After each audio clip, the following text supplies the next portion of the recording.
नमस्कार मित्रांनो, फिरूनी नवी जन्मले मी, born again on the mountain. Arunima Sinha यांची कथा आपण आज पुढे ऐकणार आहोत. स्त्रीच्या प्रत्येक उक्तीची आणि कृतीची कसून छाननी होते आणि अनंत चर्चा झडतात. एका तरी पुरुषाला त्याचं चारित्र्य सिद्ध करण्यासाठी अग्निपरीक्षा द्यावी लागली काय? मग स्त्रीवरच ती वेळ का येते? हल्ली बलात्कार हा एक मोठा चर्चा विषय झालाय. माझी तरी खात्री पटत चालली आहे की शरीरसुखापेक्षाही स्त्रीवरचं आपलं प्रभुत्व सिद्ध करण्यासाठीच पुरुष बलात्कार करतात. डब्यात शिरल्यावर कुठल्या तरी कोपऱ्यात एखादी सीट पटकावणं महत्त्वाचं होतं. मला कुठेच रिकामी सीट दिसेना.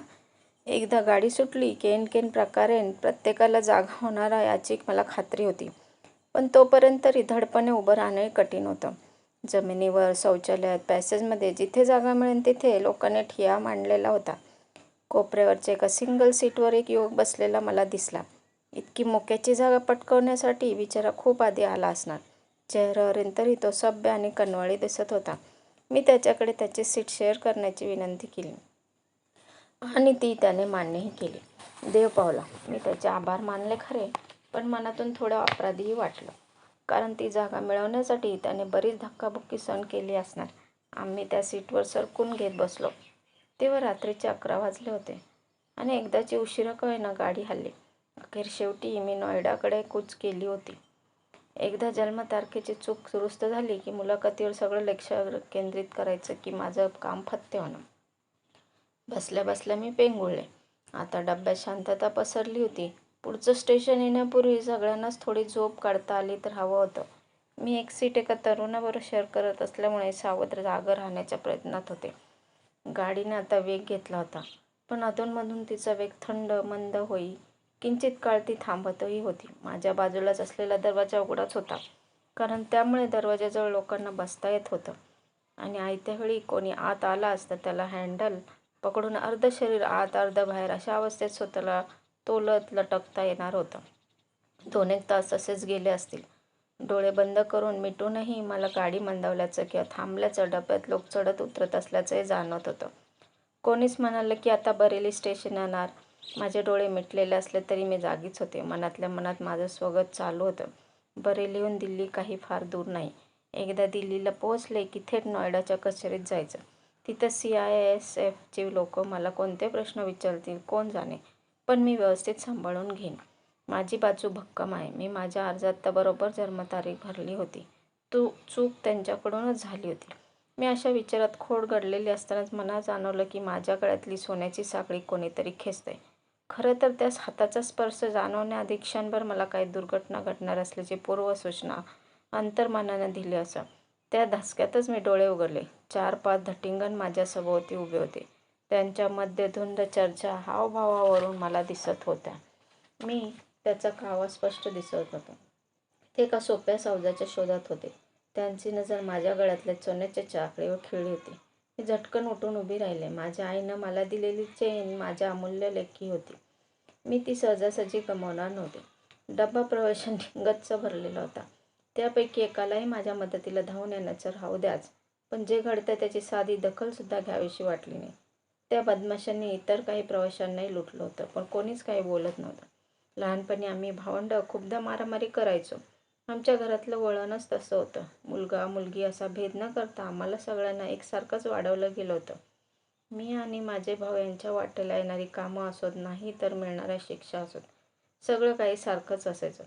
ह्यातून मी जे काही शिकले असेल तर त्याचा उपयोग करण्याची वेळ आली होती. ते भामटे ज्या प्रकारे माझ्यावर चाल करून आले त्यावरून स्पष्ट होतं की ते काही भुरटे साखळी चोर नव्हते, तर सराईत गुन्हेगार होते. एकट्या दुकट्या मुलीवर हल्ला चढवताना ते कचरले नव्हते.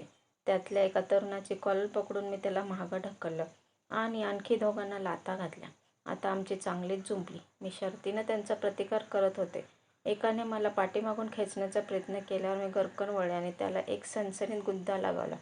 माझ्या त्या अनपेक्षित प्रतिहल्ल्यामुळे क्षणभर तो चक्रावला, पण लगेच सावरून माझ्यावर चालून आला.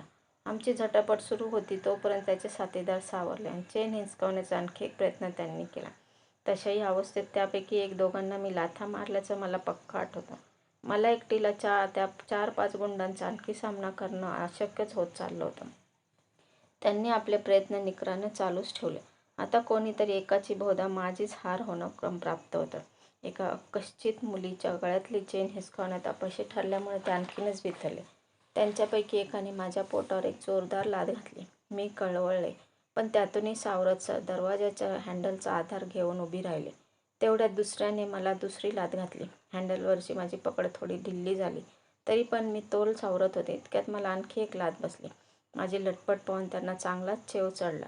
त्यांच्या लाथाबुक्या सहन करत मी तोल सांभाळण्याचा निकराचा प्रयत्न करत राहिले. त्यांच्यापैकी एकाने खुंची उन्मानात सगळं बळ एकवटून मला एक जोरदार लाथ हाणली. त्याबरोबर माझा तोल गेला तो गेलाच. चालत्या गाडीतून मी हरवेळेत भिरकावली गेले.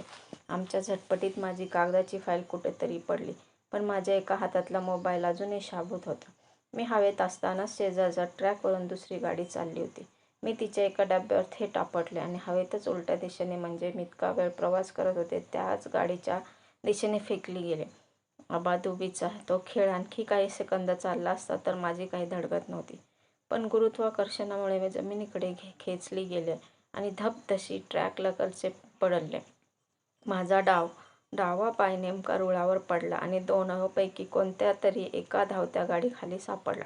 गाड्यांच्या गोंगाटात गच्चच असा आवाज विरून गेला. माझ्या पायाचा तुकडा पडल्याचा तो आवाज होता. त्या वेदनेमुळे फुटलेली माझी आर्त किंकाळी कोणालाच ऐकू गेली नाही. दोन्ही गाड्या आपापल्या दिशांनी निघून गेल्यावर एक भीषण शांतता पसरली. गाडीच्या पाठीमागचा उघडझाप होणारा लाल दिवा हळूहळू मंद होत काळोखात विरून जाताना पाहत मी निश्चेष्ट पडून होते. नंतर माझी शुद्ध हरपली. रेल्वे रुळामधली जागा सार्वजनिक संडास म्हणून का बरं वापरली जात असेल? कदाचित रेल्वे मार्ग भरवस्तीपासून थोडे दूर असल्यामुळे ती जागा आडोशाची वाटत असे. विजार उतरवलेल्या स्थितीत आपल्याला कोणी पाहू नये असं वाटणं स्वाभाविकच. पण रेल्वे रुळाच्या बाजूला प्रातर्विधी करण्यासाठी बसलो तर सगळ्या जगाला त्याचे दर्शन होते हे त्यांना कसे कळत नाही? रेल्वेतून प्रवास करताना आपण बऱ्याचदा पाहतो की गाडी जवळून जाताना दिसली की प्रातर्विधीला बसलेले शर्मिंदे गारकरी चटकन चेहरे लपवत पाठमरे होतात. पण त्यावेळी मात्र खेडोपाडी संडास उपलब्ध नसल्याबद्दल माझी कोणतीच तक्रार नव्हती. उलट माझ्या दृष्टीने ती एक इष्टापत्तीच होती. एव्हाना मी कितीतरी तास शुद्ध आणि बेशुद्धीच्या सीमारेषेवर त्या ट्रॅक्समधल्या जागेत पडलेले होते. प्रातर्विधीसाठी योग्य जागेच्या शोधात असलेला एक युवक नेमका तेथे आला. तो आपला कार्यक्रम सुरू करण्याच्या बेतातच होता. तेवढ्यात रक्ताच्या थाळोदरात निर्जीव पडलेली एक मुलगी बघून त्याला आश्चर्याचा धक्काच बसला. दबकत तो माझ्या दिशेने 4 पावलं चालत आला खरा, पण घाबरून म्हणा आणि शौचाच्या प्रेशरमुळे म्हणा तो घाईघाईने मागे फिरला आणि दिसेनासा झाला. तो मुलगा मला आशेचा किरण भासला, पण लगेचच तो किरण मावळला. आता माझं काय होणार या काळजीने मला पुन्हा घेरला. इतका रक्तस्राव होऊनही मी अद्याप कशी तग धरून होते कोण जाणे. तेवढ्यात चिंतातूर गावकऱ्यांचा एक चमू माझ्या दिशेने चालत येताना मला दिसला. बहुधा त्या मुलाने जाऊन त्यांना हाकारलं असावं. माझ्या अवतीभोवती गोळा झालेल्या माणसांच्या घोळक्यांपैकी प्रत्येक जण परग्रहावर येऊन पडलेल्या प्राण्याकडे पाहून तसं शक्य तेवढं माझ्याजवळ येऊन मला निरखायचा आणि पुन्हा 2 पावलं माग सरकायचा. जिंदा है की मर गई अशी त्यांची आपसात चाललेली कुजबुजही मला ऐकू येत होती. काही बाया थोडं मागं उभं राहून बेचारी असं म्हणत हळहळत होत्या. माझ्या तोंडून शब्द तर फुटतच नव्हता. मी खुणेनेच त्यांना सुचवलं की मी जिवंत आहे, मला उचला. मला काय हवं ते एका बाईच्या लक्षात आलं, पण क्षणभर तिची चुळबुळ झाली. त्या गरीब बायकांसाठी अंगावरची चादर किंवा शाल यांचं भलं मोठं असतं, पण माझी अवस्था पण तिचं काळीच हललं असावं. आपल्या अंगावरची चादर तिने माझ्या अंगावर घातली. हालाकीचे चटके देणारे सोसणाऱ्या एका बाईनं मनाचं केवढं मोठं औदार्य दाखवलं होतं.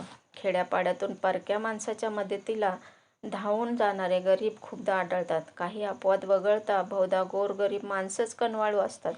माझी कथेला सांगायला मी आज जिवंत आहे हे त्याचंच एक उत्तम उदाहरण आहे. मला बघून आधी पळ काढलेला आणि नंतर मदतीसाठी लोकांना गोळा करून आणलेला तो मुलगा, त्याचं नाव पिंटू कश्यप होतं हे मला नंतर समजलं. मला विचारत होता, तुम्ही कुठल्या राहणाऱ्या, तुमचा फोन नंबर काय? माझाच काय, पण घरच्या सगळ्याच माणसांचे फोन नंबर मला चांगले आठवत होते, पण माझ्या तोंडून शब्दच फुटत नव्हते. इतका वेळ केवळ इच्छाशक्तीच्या जोरावर मी दम धरला होता. आता मात्र ती ताकद संपत आल्यासारखं वाटत होती. तुझा कान माझ्याजवळ आण असं मी त्याला खुणेनेच सुचवलं आणि त्याच्या कानात माझ्या आईचा फोन नंबर सांगितला, पण तिला फोन लागेना. मग मी माझ्या भाऊजींचा, साहेबांचा नंबर पुटपुटले.